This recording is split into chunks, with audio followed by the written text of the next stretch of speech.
Hello students, welcome back to Hindi mirror channel.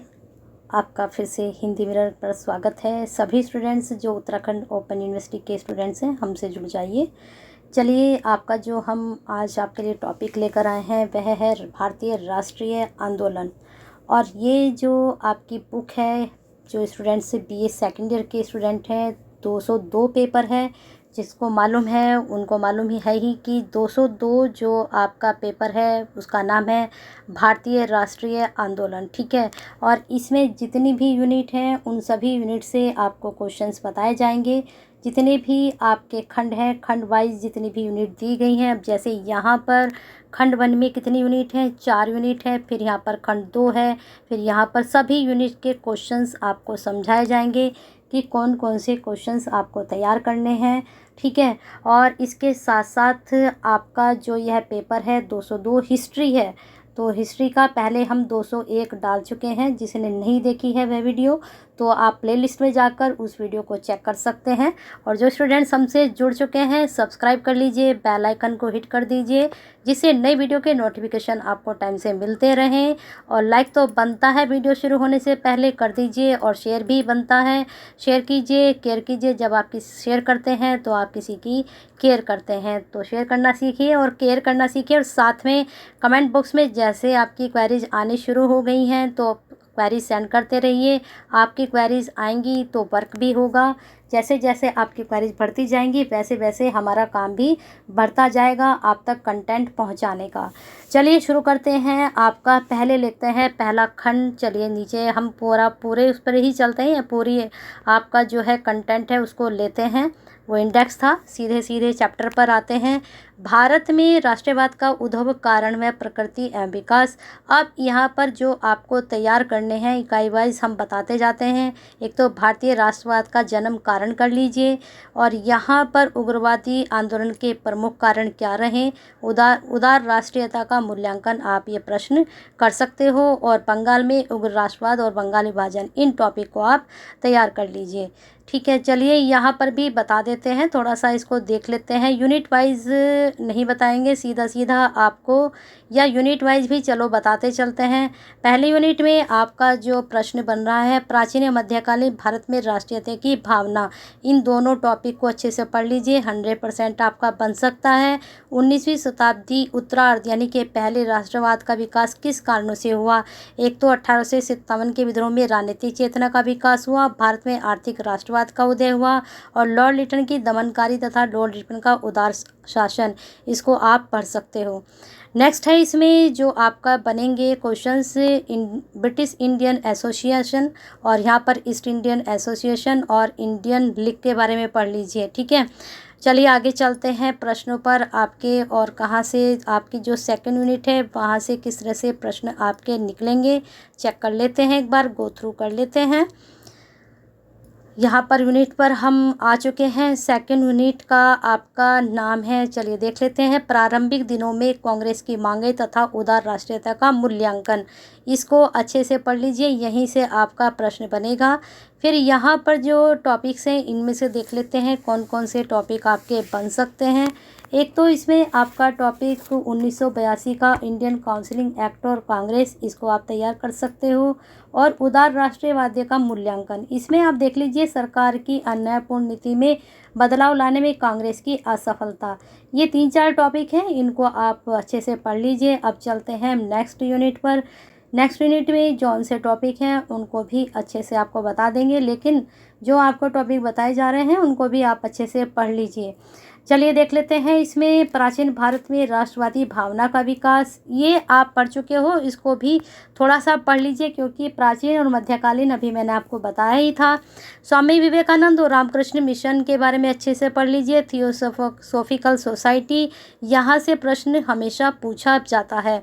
फिर यहाँ पर बंकिम चंद्र चटर्जी के बारे में ही पढ़ लीजिए, पूछा जा सकता है। लोकमान्य तिलक के बारे में, लाला लाजपत राय, विपिन, ये ही ज़्यादा महत्वपूर्ण है, इनको भी आप गो थ्रू कर सकते हैं। अब आते हैं नेक्स्ट पर। यहाँ पर उग्रवादी का स्वतः, ये छोड़ दीजिए, ये आप पढ़ सकते हो। उग्रवादी आंदोलन की असफलता के क्या कारण रहे। ठीक है, चलिए अब चलते हैं आगे दूसरी यूनिट पर आपकी। नेक्स्ट यूनिट आपकी क्या है? नेक्स्ट यूनिट है आपकी बंगाल में उग्र राष्ट्रवाद और बंगाल का विभाजन। चलिए देखते हैं इसमें बंगाल में उग्रवादी राष्ट्रवादी भावना का विकास, इसके भी दोनों टॉपिक मध्यकालीन और 19वीं शताब्दी कर लीजिए। और इसके बाद जो बंगाल विभाजन का विरोध, यहाँ हम देखते हैं टॉपिक स्वदेशी आंदोलन से संबंधित। एक तो ग्राम स्वराज्य कर लीजिए, राष्ट्रीय शिक्षा, ये दो टॉपिक, और क्रांतिकारी आतंकवाद ये जरूर कर लीजिए। यहाँ पर जो आतंकवाद, ये आप देख सकते हो स्वदेशी आंदोलन तथा क्रांतिकारी आतंकवाद की क्या सीमाएं थी, और क्रांतिकारी आतंकवाद को पढ़ लीजिए। चलिए आगे देखते हैं कौन सी यूनिट है और किस प्रकार से आपके क्वेश्चंस उस यूनिट से बनेंगे। क्रांतिकारी आंदोलन, यहाँ पर देख लीजिए, एक तो अन्य प्रांतों में चरमपंथी व क्रांतिकारी गतिविधियों का विस्तार, कौन कौन से, उत्तर प्रदेश, गुजरात, पंजाब, मद्रास, महाराष्ट्र, सबको गो थ्रू कर लीजिए और बहुत अच्छे से पढ़ना है। तो उत्तर प्रदेश, पंजाब दोनों को पढ़ लीजिए, ठीक है। अब आते हैं आपकी नेक्स्ट यूनिट पर। नेक्स्ट यूनिट में देखते हैं हमारे किस तरह से टॉपिक निकलेंगे। ये रही आपकी यूनिट, विदेशों में क्रांतिकारी कार्य और क्रांतिकारी आंदोलन का मूल्यांकन। तो यहाँ पर हम देखते हैं कि भारत में क्रांतिकारियों की पारदेशी गतिविधियाँ और प्रथम विश्व युद्ध के दौरान भारतीयों की क्रांतिकारी गतिविधियाँ, ये आप देख सकते हो। दो ही टॉपिक हैं इस वाली यूनिट में, ज़्यादा टॉपिक भी नहीं है, तो इन दोनों ही टॉपिक को पढ़ लीजिए, हो सकता है यहाँ से प्रश्न आपके बन जाएं। चलिए नेक्स्ट यूनिट देखते हैं और वहाँ पर देखते हैं किस तरह से आपके क्वेश्चन हैं। कांग्रेस और मुस्लिम लीग का लखनऊ पैक्ट और 1916 का होम रूल आंदोलन। कांग्रेस और मुस्लिम लीग का लखनऊ पैक्ट दोनों ही तीन टॉपिक हैं, इसमें होम रूल को बहुत अच्छे से पढ़ना है आपको। चलिए दो टॉपिक निकल कर आ रहे हैं, सारा नहीं बताएंगे क्योंकि सारा बताएंगे तो फिर सारा तो आप खुद ही पढ़ लेंगे। हम वही बताएंगे जो आपको हमको लगेगा कि आपके एग्ज़ाम पॉइंट ऑफ व्यू से बहुत ही महत्वपूर्ण है, और एग्ज़ाम में ये 99% या 99 चांसेस हैं आने के। तो यहाँ पर प्रश्न क्या निकलेंगे? गांधी जी का दक्षिण अफ्रीका का प्रवास, यहाँ पर देख लीजिए 7 इन्होंने टॉपिक दे दिए हैं, 7 से 8, 1 से 8 तक यहाँ पर टॉपिक हैं। अब 8 के 8 टॉपिक तो आप नहीं पढ़ोगे, ठीक है। 1 से 8 तक के टॉपिक एक बार नज़र जरूर दौड़ डालना, लेकिन यहाँ पर जो हम बताएंगे आपको, हिंदी स्वराज आप पढ़ लीजिए, एक गो थ्रू जरूर करना चाहिए सबका, भले ही अच्छे से जो आप तैयार करोगे, जो टॉपिक मैं बता रही हूँ उनको आप तैयार कर लीजिए, एक नज़र आप ज़रूर दौड़ाएं सब पर, ठीक है। तो पहला तो ये मैंने बता दिया, इंडियन ओपिनियन कर लीजिए इसमें, और गांधी जी के विचारधारा पर गीता तथा पाश्चात्य चिंतकों के विचार का प्रभाव, ये टॉपिक बहुत महत्वपूर्ण है, इनको आप कर लीजिए। अब यहाँ पर हम चलते हैं दूसरी यूनिट पर। दूसरी यूनिट में किस तरह के टॉपिक बनेंगे उनको हम चेक करते हैं। ये आपकी बहुत ही महत्वपूर्ण है, चौरी चौरा कांड, जलियांवाला बाग, असहयोग आंदोलन के कारण 100% कर लीजिए, रोल अटैक का उसका विरोध 100% कर लीजिए, जलियांवाला बाग 100%, खिलाफत आंदोलन 100%, असहयोग आंदोलन के लक्ष्य बहुत ही महत्वपूर्ण है, प्रश्न कुछ भी नहीं छोड़ना, 100% बनेंगे। चौरी चौरा कांड जरूर कर लीजिए, असहयोग आंदोलन हमने अभी ऊपर आपको बता ही दिया है। अब आते हैं नेक्स्ट यूनिट पर, कौन कौन से आपके टॉपिक निकलेंगे नेक्स्ट यूनिट से। साइमन कमीशन क्या है? साइमन कमीशन के बारे में आपको क्या पढ़ना है? इसमें आपको 1919 के गवर्नमेंट ऑफ इंडिया एक्ट द्वारा प्रांतों में स्थापित द्वैध शासन व्यवस्था के दोष पढ़ लीजिए, साइमन कमीशन का गठन तथा भारतीयों का उसका विरोध, ये दोनों भी आपको पढ़ने हैं। इसके बाद नेहरू रिपोर्ट में 3 टॉपिक है, तीनों को गो थ्रू कर लीजिए। साइमन कमीशन की संस्तुति तथा उसका आकलन ये भी कर लेना, 3-4 टॉपिक हैं, तैयार कर लीजिए। नेक्स्ट आपके यूनिट पर आते हैं। नेक्स्ट यूनिट है आपकी सविनय अवज्ञा आंदोलन, यहाँ से भी प्रश्न बनेंगे आपके, जरूर बनेंगे, 100% बनेंगे।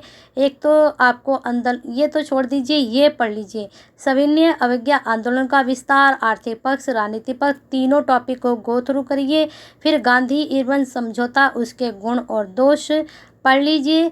फिर यहाँ पर सविनय अवज्ञा आंदोलन का आकलन भी पढ़ लीजिए, ठीक है। वो कट हो गया, यहाँ पर कट नहीं करना है, इसको राइट करना है। चलिए आगे देखते हैं कौन सी यूनिट है आपकी। यूनिट में आपका क्या प्रश्न निकल कर आएंगे।